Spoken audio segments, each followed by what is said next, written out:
magician. I turn 20s into hundreds, roll the casino with my eyes closed, watch the money keep it coming. That's right, keep it coming. Right. Don't tempt me coming with nonsense. Even though I made it, I'll still empty one of these objects. Buying houses, living rent-free, that's one of the concepts. Pulling up in Bentleys in front of the projects. Cocaine white, had crack under my cuticles. My car give me flashbacks of what I used to do. Richard Millie's a trophy, is on your checklist. Till you smarten up and realize that's an investment. I can't move it if the coke is bad. Bigger the Cuban that symbolize how much dope you had. It's for my niggas that did biz, but they came back up. Pulling up in Cullinans and Maybach trucks. And I'ma bet it all and bet it twice. That's just what happened when you live in the bettor's life.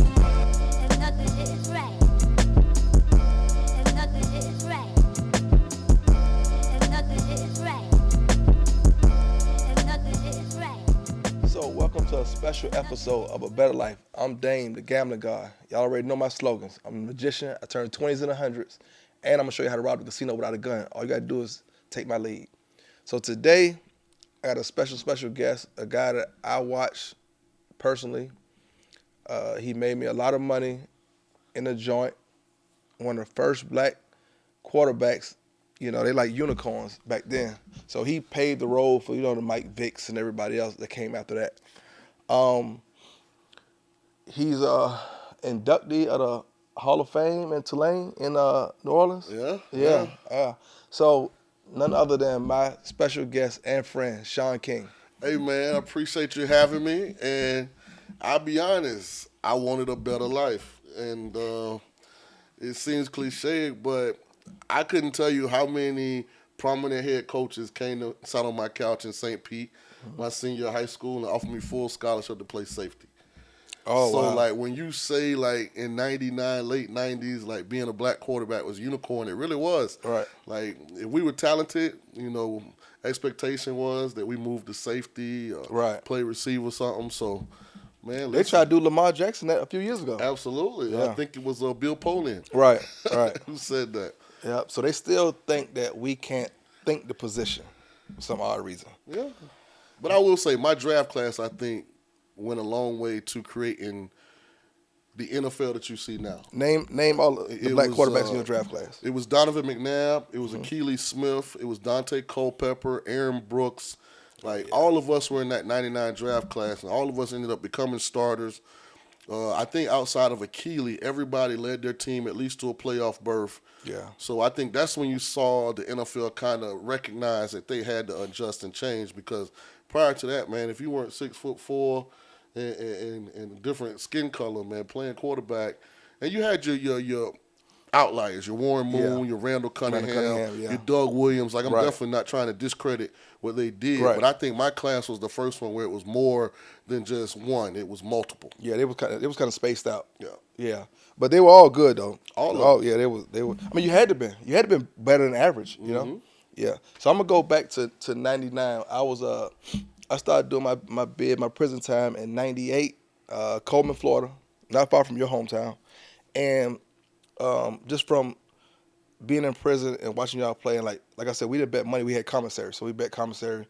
We gambled on the games, and it's crazy because it's most of us in the system, most blacks in the system, and everybody was rooting for you, brother. So, I mean, you might not have had no idea that you had all these cats in prison like rooting for you. So here's how small the world was. I'll be honest. In 1999, I didn't know one single thing about sports gambling, but I am from South St. Petersburg. I went to GOODZ High School, and a lot of my friends, had to take a different route in life. And as they would come home, or as I would get word, they would be like, "Hey, man, boy, they love you in prison. Boy, they say, boy, look, you making them get all kind of paper." And I just thought, okay, they doing the gentlemanly, I got the Bucks, you got the Vikings. No, but it was down hard. We was down hard. The same thing that's going on now. We had the parlay tickets. We had it was the same thing in prison. We just had commissary was the money. Right. The currency, yeah. Yeah, so that's how that go. That's what's up. Okay, who's your top 5 quarterbacks? Right now? Ever. Ever. Yeah. Ooh. Okay.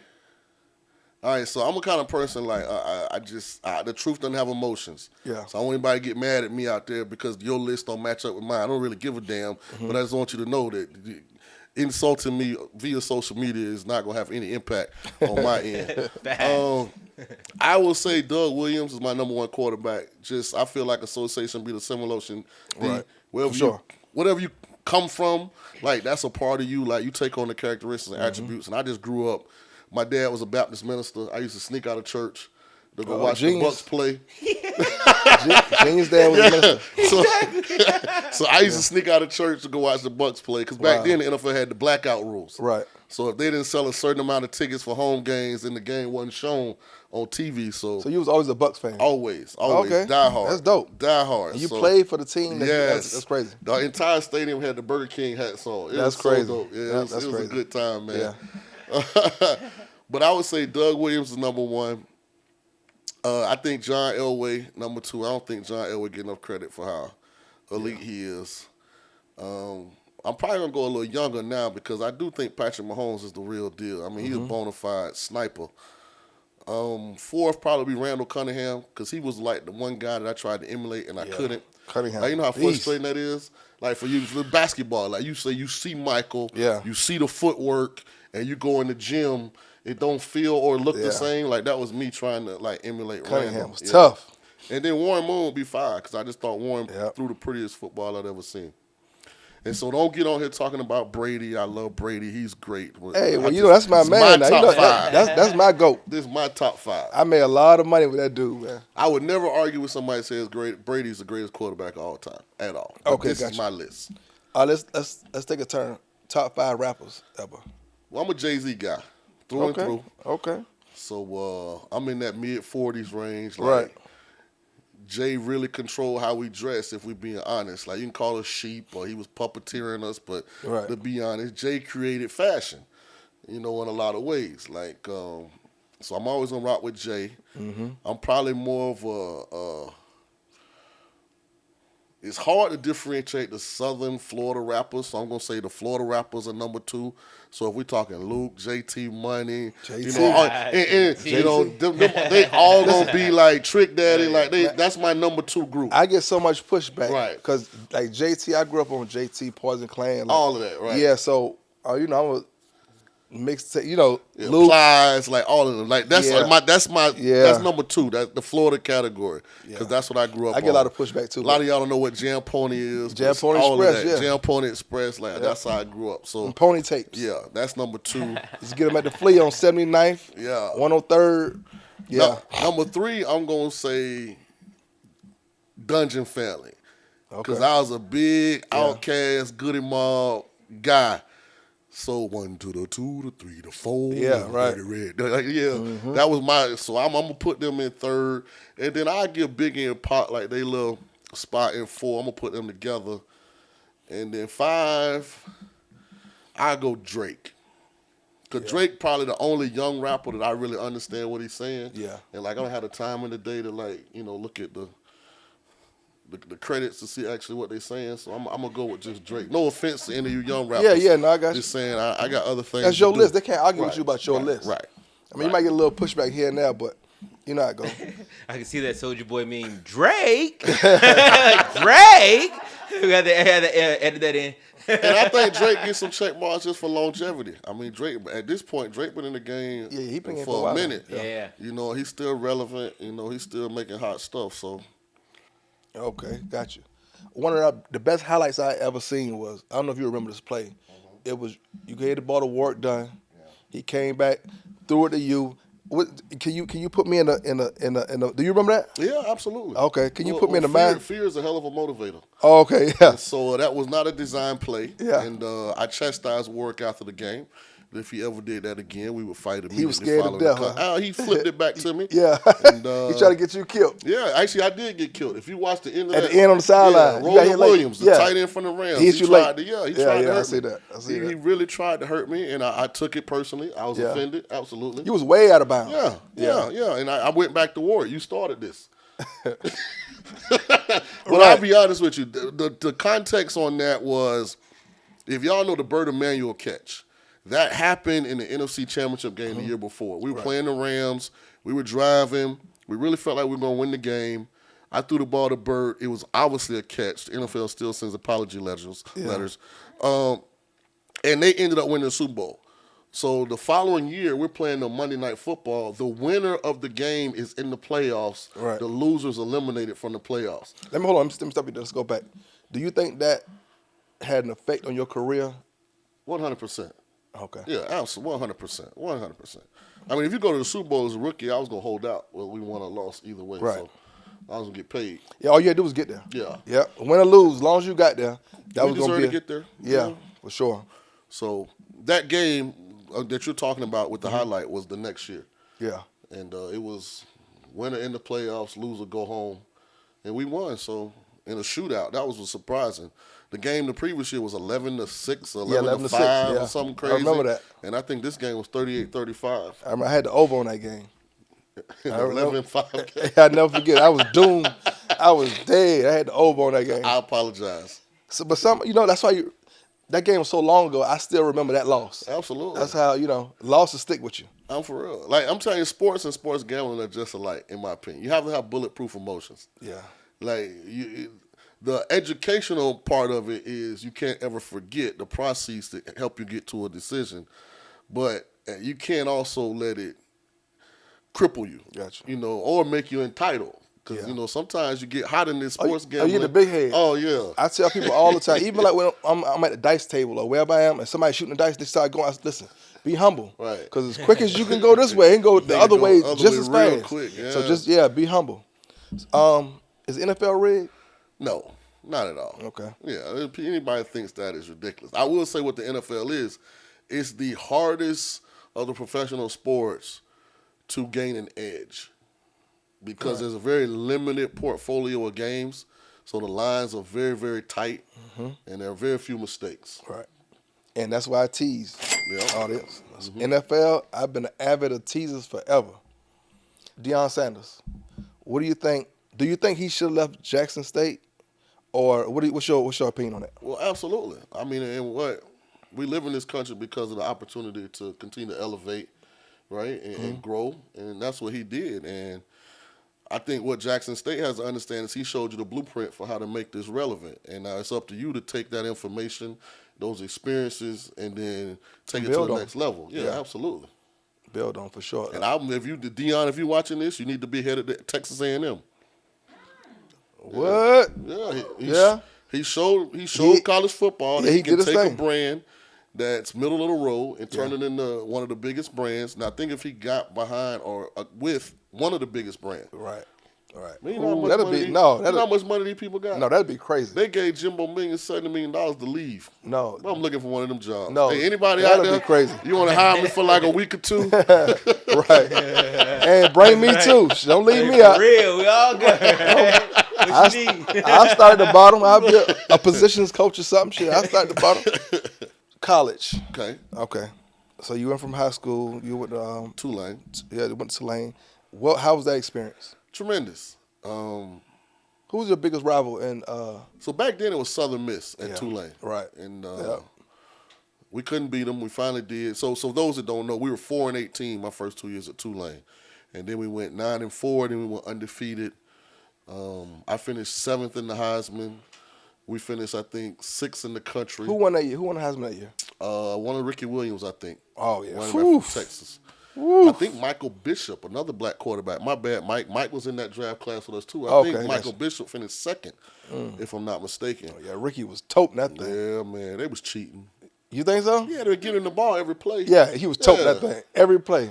And then when he went to New Orleans, they did the same thing in New Orleans. Gave it to him every play. So I was going to be a Saint, and Mike Dicker gave up the entire draft to Everybody. trade up and get Williams. So that's how you ended up in Tampa? Yeah, because the Saints are going to take me with their 2nd-round pick. Did Shaun Brooks end up going to Aaron Brooks? Aaron Brooks, excuse me. He went to New Orleans. Yeah, he was with the Saints, that's right. He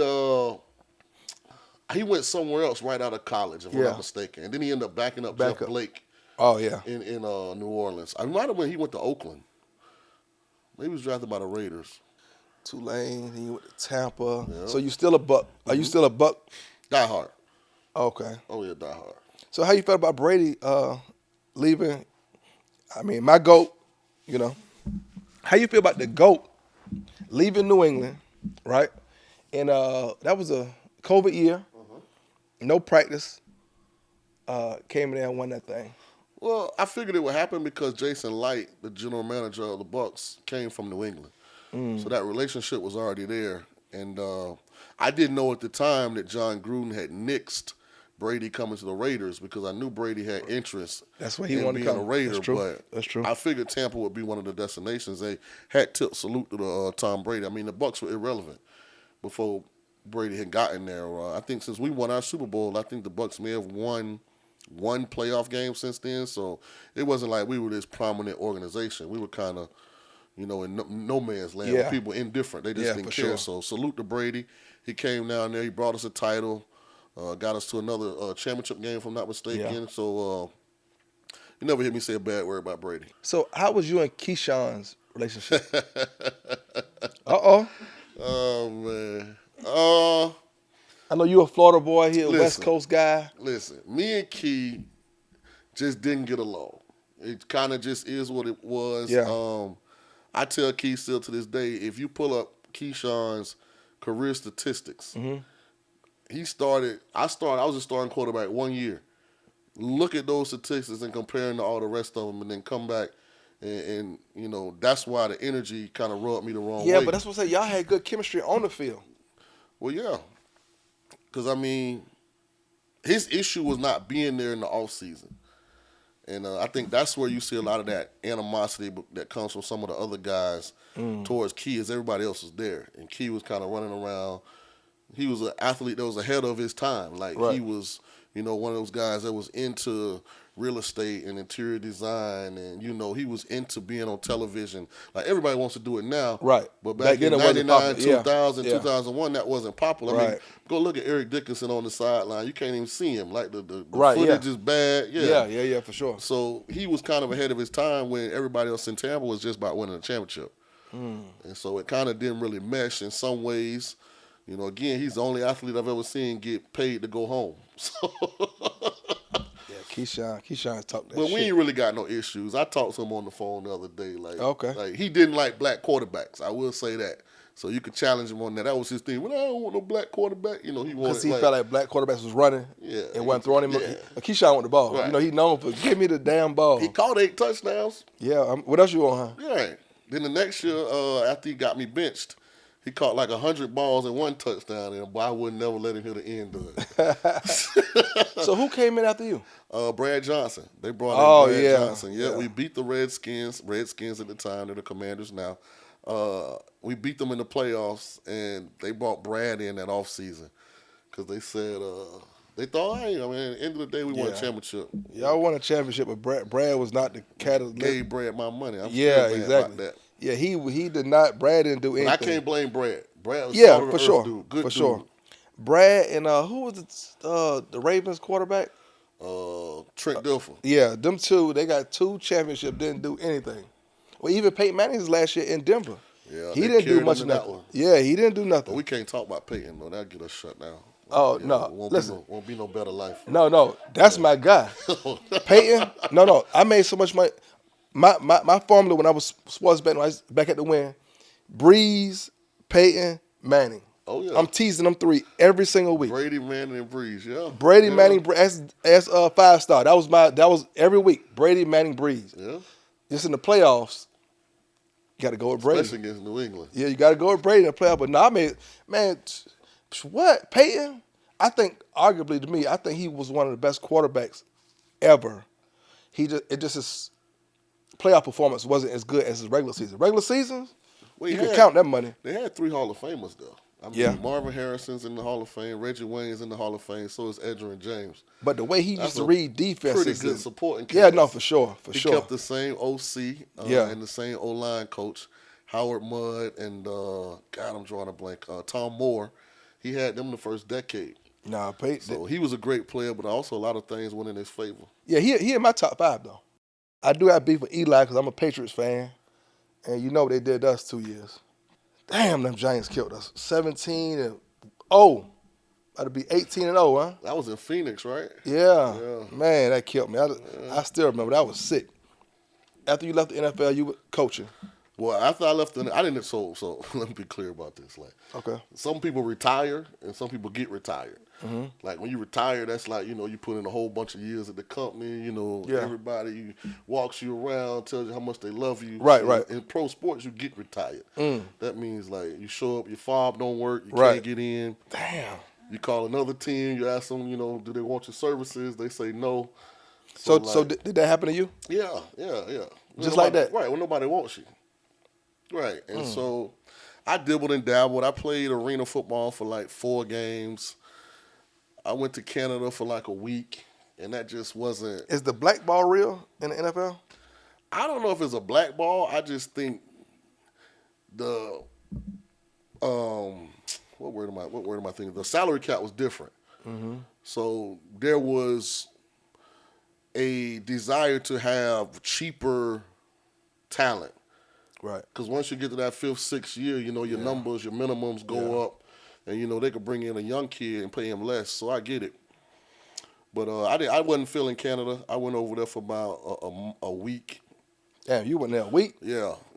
Florida boys said, I'm out of here. They tricked me. They brought me up for a visit. They flew me in Toronto. They took me to Mississauga. I had the presidential suite. I was on the marina. I was like, I can get down with this. Then I came back. They flew me into Buffalo and drove me to Hamilton. Right. And that's a steel town. And I was like, I told them, no, we're not going to do this. No. So I actually got into television. Jay Crawford was hosting a show in New York called, what's the name of the show? Oh, my God. Cold Pizza. I remember that show. Cold Pizza. I remember Cold Pizza. Him and Sage Steele covered the Bucks when I played. So Jay Crawford, Sage Steele were the reporters for the Bucks. So Jay was like, I want you to come be on Cold Pizza. That's why relationships are so important. Absolutely. That is why relationships are so important. Flew into New York, stayed at the Radisson Times Square. The show was filmed out of the New Yorker Hotel. Went over there. They loved it. Boom. Signed with ESPN. Wow. 3 months later, they moved Cold Pizza from New York back to Bristol, Connecticut, and renamed it First Take. Renamed it First Take. Wow. Yeah. That's some history So for if you you right go there. back and look at the early things, it was me against Skip. It was the 2 Live Stools against Skip. Rob and Ryan Stewart from Atlanta. Yeah. I know you in Atlanta. Yeah. And it was Rob Parker was also Rob Parker, Marcellus Wiley. Yeah. Yeah, all of us were in that group. What about the guy, what's his name? The dude was talking shit about Deion recently. Stephen A? No, the big dude, what's his name, Genius? I can't even. Was talking noise about Deion. The coon dude. Yeah, what's his name? Oh God. Jason Whitlock. There we go. What's your opinion on Jason Whitlock? Or was he there back then? Yeah. Yeah.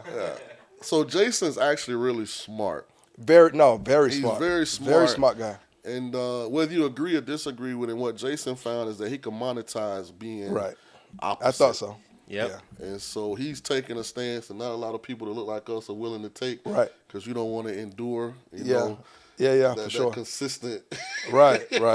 attack. But he's monetized it. Yeah, so, he don't care. He don't care nothing about it. Yeah. Yeah. He's been doing it for years even before Deion, even with LeBron and When I Floyd lived Mayweather. in Vegas in 2007, me and Jason Whitlock used to meet at the Whole Foods at Town Square, and get the little juices. Oh, okay, Yeah. Because we would both like to bet horses. Oh, yeah. So we would bet the horses. Me and him, we would meet there. So, you do horses? Oh yeah, that's one of my passions.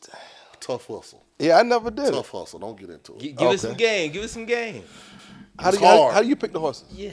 So I know everything about them. I know pedigrees, jockeys, surfaces, like distances. Like that's I was randomly white. I was a little black kid in St. Pete watching the TV, 1988. I had never seen a white guy with white hair, silver hair. He was in a 3-piece suit. I was like, damn, where you from? And then the thing said Louisville, Kentucky. I was like, okay. Oh, yeah. And it was Dwayne Lucas. And he had a filly running in the 1988 Derby named Winning Colors. And she won. And so You go back to 88? no, so right. So this is just me, black kid, Right.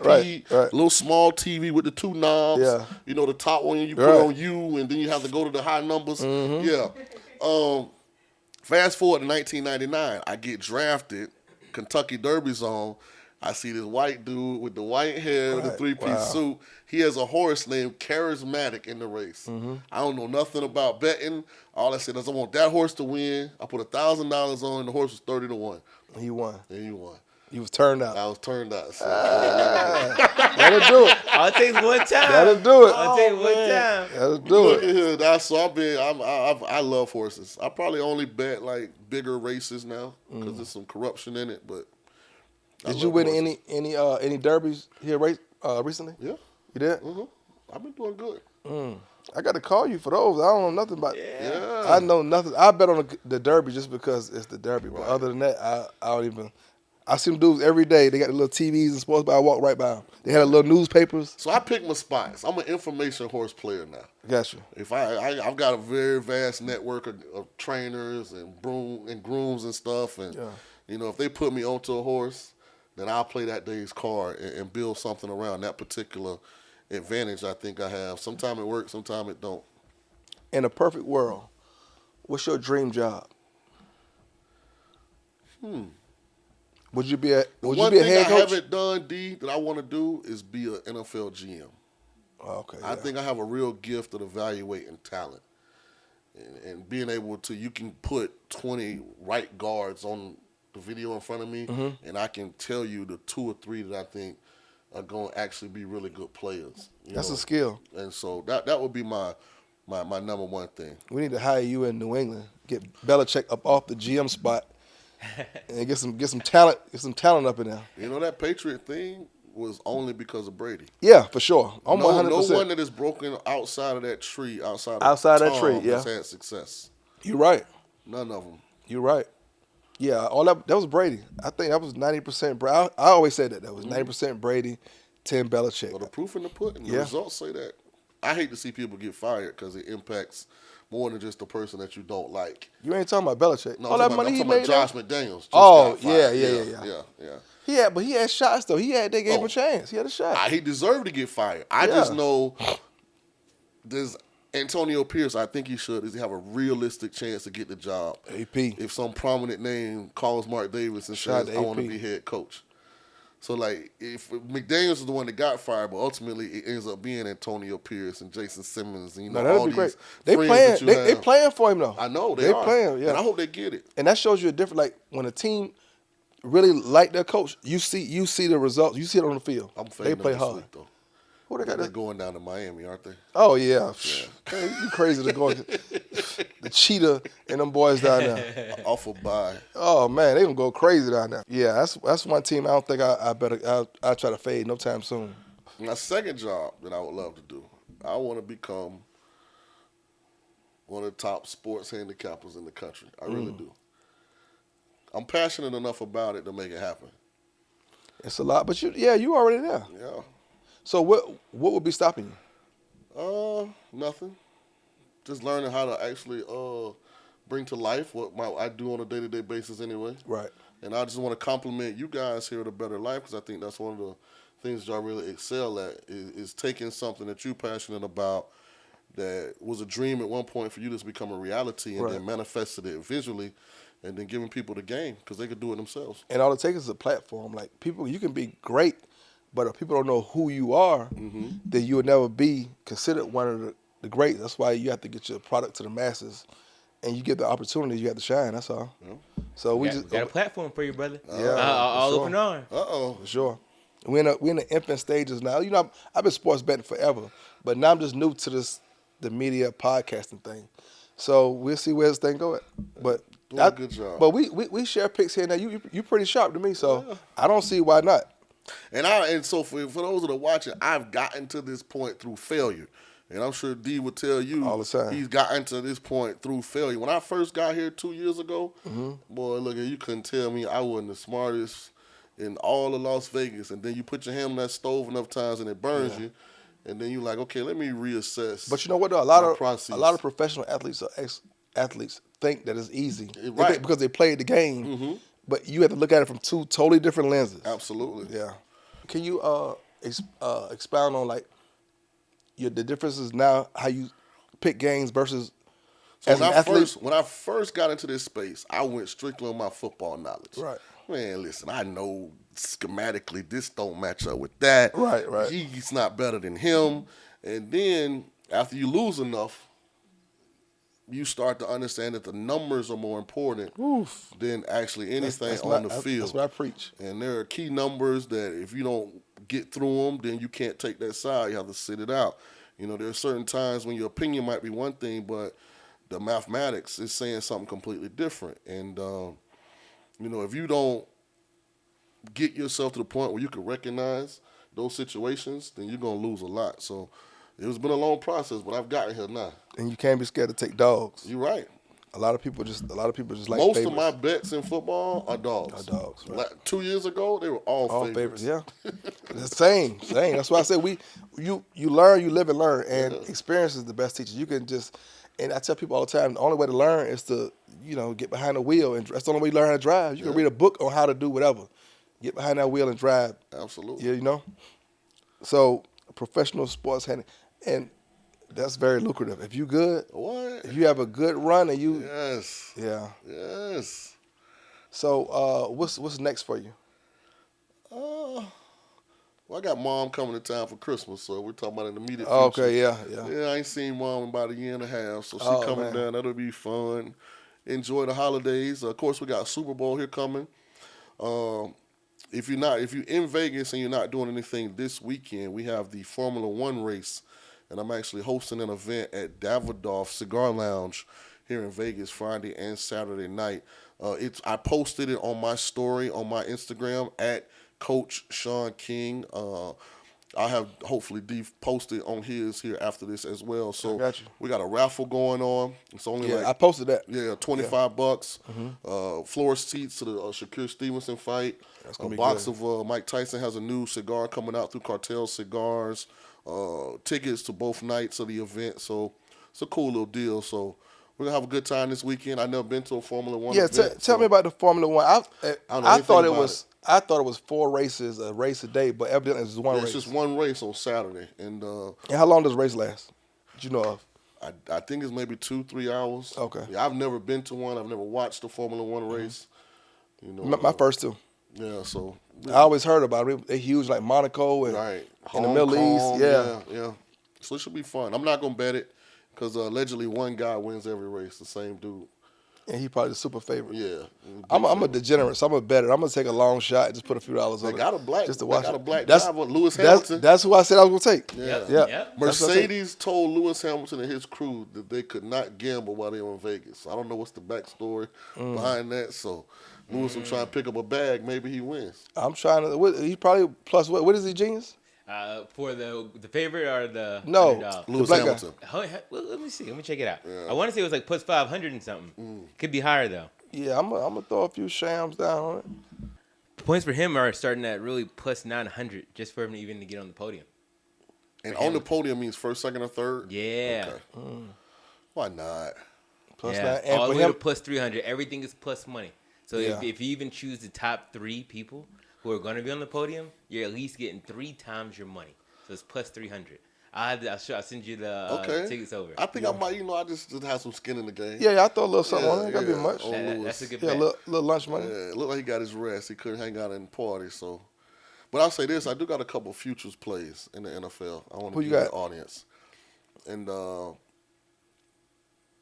not going to say they're likely to happen, but they're becoming more likely. And I got on this last week, which is C.J. Stroud to win NFL MVP. Yeah. It was 90-1. That boy tough. After the last game. You I caught think- it at 90-1? Yes, it's Oh, down to like man. 40-1 now. Oh yeah, you caught it. So it's worth taking a flyer on, For sure. in my opinion. And also they have the Super Bowl exactas.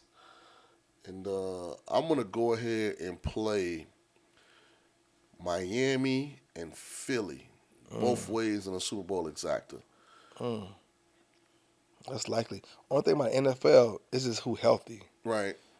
And Tua has to stay healthy, and That's the only thing about him. I like to get on some futures plays before they make sense. Yeah, You me know, too. 'cause the value Yeah. is probably a little higher then. Me too. I caught a futures play years ago when the Cavs beat the Golden State, when they was down 3-1. Yeah. Yeah, I took a good futures on that. I nailed them on that bet. But yeah, I like to take super where you don't even think this person has a chance. Right. And that's when you jump on. And if they win 1 or 2 games, something happen, those odds change. You in the money after that. Right. You can hedge it if you want to. Yeah. Yeah. I love my CJ Stroud at 90-1 ticket. I love Now that's a good bet. Because no one is really running away with it. Nah. I think they trying to bring Dak in the fold. Yeah, I think Hurts is the favorite now, if I'm not mistaken, but he's still plus $3-4. So yeah, we'll see. Hurts, and Mahomes gonna be somewhere in there. Yeah, but no, that's a good bet. Last year Super Bowl, who did you have? Kansas City. Okay. I cleaned up on Super Bowl. Okay. You give me Mahomes as a dog. Yeah. Oh man. Kind of. I jumped all over that. Yeah. When it opened and Mahomes was a dog, I went ahead and got on it. Oh, another futures play I have. I got it at plus 850. I don't know if you can get that now. I got Alabama to win the national title. And I also already played Alabama plus 4 in the SEC title game. That line is out. I think it's Circa and some other places. So it's Georgia minus 4. That's definitely a sleeper. Yeah, so I went ahead and jumped on those too. Can't count Nick out, huh? And all Jalen Milroe's playing better. Yeah. Okay, yeah. So this would be Genius, the financial guru. Give us something, Genius. Give us some financial advice. I got you, man. So we've been receiving a few DMs recently with some questions and financial things as part of having a better life. And one of the questions people were asking was, how can I increase my bankroll like you and start winning a little bit more? And of course, we all know that really just goes direct to money management. And we just say the best way for anyone to set a milestone and to get ahead is really to make a plan. One of the things I say is definitely using and seeing how much you're doing per bet, setting that budget and setting a goal. So for instance, if I had a goal, I wanted to win or even make $10,000, and that would be my goal, and I'd start it with even 1,000. I'd make a part of maybe a 10 or a few step plan in order of how much I'm going to be spending per bet, and even looking at the winnings from there to see how could I achieve that goal. So that's one of the challenges actually I want to give to a lot of people who are watching. If they have a goal or something that they wanted to do, especially with monetarily, one of the things we need to know first, hey, give us a starting amount, give us your goal, and even the timeline. And that's just one thing for us, to talk through, and even add in to see how quickly we can achieve that goal. That's one of the good things too that we're doing with the weekly live coaching. So you can come into the session, ask questions directly to S-Fly. It's in a group learning session, so some people may have questions. You can listen to theirs, and you may build on the questions from those. So we're continuing to do that, and we have it every week on Tuesdays, 8 p.m. Eastern, 5 p.m. Pacific time. Check the website so you can get the link and register for it each week. And it's just an excellent opportunity to add on to the learning that we have with the S-Fly Learning as well as with the picks. And again, you can get the courses at sflylearning.com. You also get our picks from flysports.com. So hey, this has been our financial corner for today. There we go. Y'all heard it from the guy himself, the financial guru, the genius. Hey, so I want to thank again Shaun King for taking time out of his busy schedule to come by at A Bettor Life. I also want to thank him for giving me the opportunity to be on a major network, which the brother reached his hand out to me, and I really, really, really do appreciate that, because most people in those positions would not lend a hand out to help a brother.